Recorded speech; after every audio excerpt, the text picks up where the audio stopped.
नमस्कार,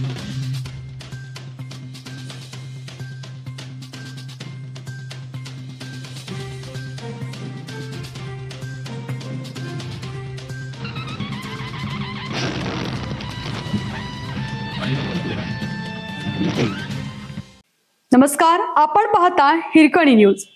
हिरकणी न्यूज प्रत्येक क्षण ताज्या घडामोडी आणि महत्त्वाच्या प्रत्येक बातमीसाठी नेहमी तत्पर. चिपळुणात भर दिवसा 8 लाखांची घरफोडी.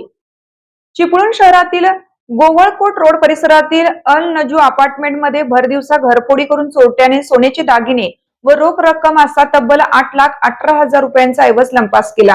ही घटना 30 जुलै रोजी दुपारी घडली.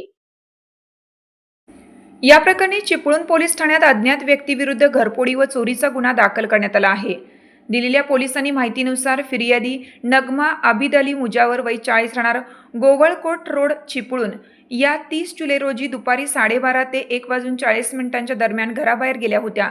याच कालावधीत चोरट्याने त्यांच्या घराच्या दरवाजाचा कडी कोंडा हत्याराच्या साहाय्याने उचकटून घरात प्रवेश केला.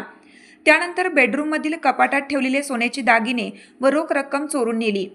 दरम्यान याच सुमारास चिपळूणमधील Dwarka Krishnakunj building bypass road परिसरातील धनश्री भोसले यांच्या राहत्या घरी चोरी झाल्याची माहिती फिर्यादीला मिळाल्याचे पोलीस नोंदीत नमूद आहे.